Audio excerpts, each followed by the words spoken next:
दिनांक 11 जुलै 2023 रोजी व्हिडिओ कॉन्फरन्सद्वारे देण्यात आलेल्या निर्देशांच्या तसेच समृद्धी महामार्गावर घडलेल्या घटनेच्या पार्श्वभूमीवर प्रवासी वाहनांच्या सुरक्षित वाहतुकीसाठी तसेच परिवहन आयुक्त कार्यालयाकडून सोलापूर जिल्ह्यातील किमान 30% अपघात कमी होण्याच्या उद्देशाने उपप्रादेशिक परिवहन कार्यालय सोलापूर यांच्या मार्गदर्शनाखाली दिनांक 1 जुलै 2023 ते 31 जुलै 2023 या कालावधीत नियमांचे उल्लंघन करणाऱ्या वाहनावर कारवाई करण्यात येत आहे। या कार्यालयाकडून कोल्हापूर सोलापूर रोडवर इचगाव टोलनाका येथे वायू वेग पथकाची नियुक्ती करण्यात आलेली आहे। तसेच सीमा तपासणी नाका नांदणी व सीमा तपासणी नाका कात्राळ मरवडे येथे कार्यरत अधिकारी यांच्याकडून मोटार वाहन कायद्यातील तरतुदींच्या अनुषंगाने दिनांक 1 जुलै 2023 ते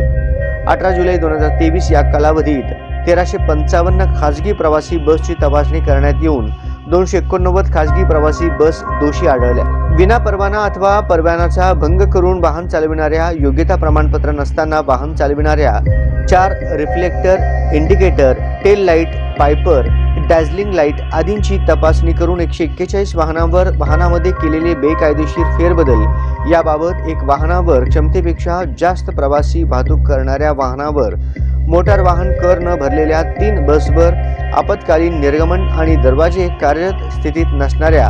35 बसवर, अग्निशमन यंत्रणा कार्यरत नसलेल्या 117 बसवर, फर्स्ट एड किट नसलेल्या 88 बसवर, वेग नियंत्रक नसलेल्या 1 युनिफॉर्म न परिधान केलेल्या 88 बस चालकांवर, मद्यप्राशन करून बस चालवणाऱ्या 1 बस चालकावर, सीट बेल्ट परिधान न केलेल्या 62 बस चालकांवर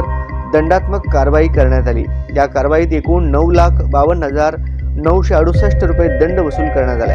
अशी माहिती उपप्रादेशिक परिवहन अधिकारी अर्चना गायकवाड यांनी पत्रकारांशी बोलताना दिली। खासगी बस तपासणी मोहीम यापुढेही सुरू राहणार असून वाहनधारकांनी मोटार वाहन नियमांचे पालन करणे आवश्यक आहे। तसेच खासगी बसेसमध्ये काही त्रुटी आढळून आल्यास प्रवाशांनी उपप्रादेशिक परिवहन कार्यालयाशी संपर्क साधावा, असेही आवाहन आरटीओ गायकवाड यांनी केले आहे।